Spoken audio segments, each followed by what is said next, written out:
It's that day of the week, it's that time of the week, it's time for your Sunday update, specifically the one regarding AMC, where we look at what we've seen in the past week and then make observations going forwards into the next week. This is a list of data that I have looked at, things that I have compiled. Again, as you will know with this episode, it is usually quite visually boring, but the data within it is pretty good. Again, it's like a Reddit piece, but I have written it based on what I have seen in the past few days. If you enjoy, smash that like button and subscribe, but as it says in green in the middle, this is not financial advice. Do not take my opinion as advice because it certainly is not. Make your own ideas, come to your own conclusions. We're going to jump straight in now. We're going to have a look at what we've seen in the past week. So last week brought us a lot of good news. We've seen the company's share price rise significantly, and so has the short interest data. The short interest data is looking strong. We've seen some record-breaking figures consecutively, and this is a lot of people wondering, is the short squeeze on the near horizon? And I do believe it is. I do believe it is absolutely possible. However, the key word there is possible, not inevitable. I think the short squeeze is inevitably getting closer by the day. However, when we think about days, it's very risky to put an actual date on it. And that's what I want to speak about somewhat in this video, alongside a few other points. So we'll get into the descriptions of it, and then I will elaborate on each of the points. So the data itself is pointing us in the right direction. It's looking very good, and it's important to understand what this means, but we also should understand what it does not mean.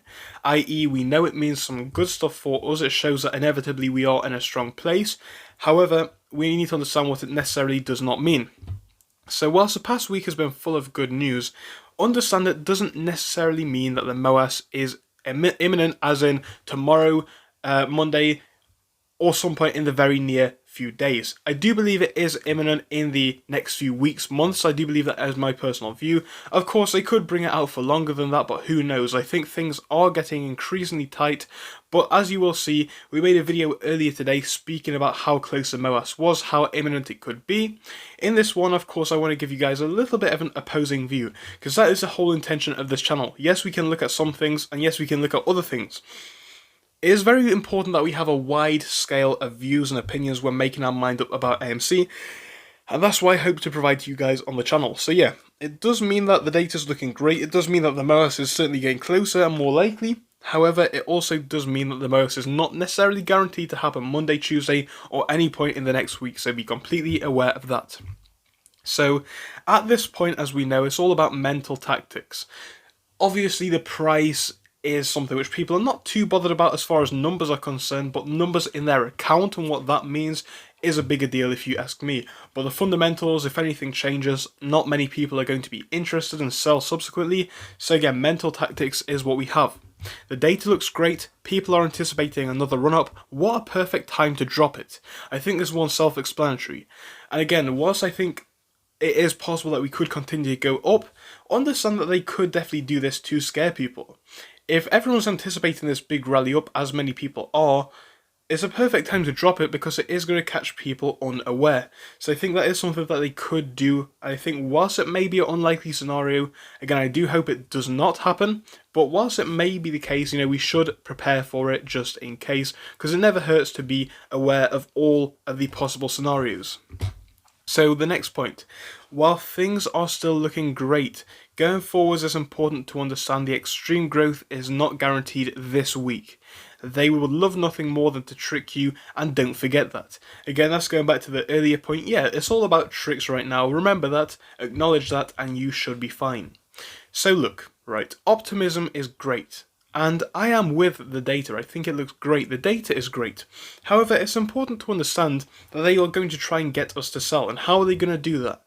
We need to understand how they're going to do it. I don't know about you guys, but I've seen so far, they're still doing everything that they've been doing for the past year, if not past 13 months. So they're going to do everything that they can to trick people.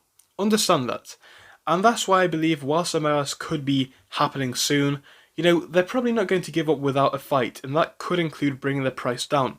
Again, I'm not a financial advisor, but I can tell you what I am doing. I'm playing this week the same. Calm, cool, collective. If the MOAS happens this week, this month, or even this year, brilliant. I would love that. However, if it doesn't happen this week, this month, this year, I'm also not too bothered. Who cares? Because I've held, as many people have, for the best part of a year right now. At this point, who even minds anymore? Because things are still looking great. So when we think about that one, it's important to understand where we are. We have the winning hand. In time, that will show. Again, they need to buy back our shares, not we need to buy back theirs, they need to buy back ours. So we do have the winning hand. And again, I do believe that will show. So guys, I know this has been a relatively short video, I know it's been relatively boring to look at, but I hope that the information within it was somewhat useful. And again, as I have said before, I don't like to give you guys price targets, but I do like to give you an idea roughly of what I am looking for on a week-to-week basis. And this week, I think it is going to be a 50-50 one. On the one hand, they could let it run up, and in that instance, people would be happy. But on the other hand, it is possible that whilst people have been anticipating this rally into next week, it would be a perfect time for them to drop it and try and scare people out. So be aware of that. Of course, I do hope I'm wrong, but it is important to be aware of both sides as to what can happen. And that is why it's important to make this video. So guys, thank you for watching it. I'll be back with you later on for more stuff, but for now guys, goodbye. Thank you for watching through till the end, but let me tell you about our Discord. So on your screen you will be seeing the N2S Finance Discord. Obviously it is split into multiple sections. Basically at the top we have updates from me and all that kind of good stuff. If you scroll down a bit further we have the main sections where we focus on cryptos, SPACs and other hot stocks including penny stocks, even stable growth stocks as well, and we even have a special AMC GME chat. If you scroll down you can see some research and DD from the community. We also have funny memes and you can see actual contributions from members down here. And again, if you do join us, it is completely free, link is down below. But if you do want to become a Patreon, you will actually get a pink sticker which will be displayed on your name. So your name will come up in pink as mine comes up in red down here, and that will show that you are a Patreon. But other than that guys, you can join completely for free down below. You do not have to pay anything if you do not want to. Thank you for watching, see you soon.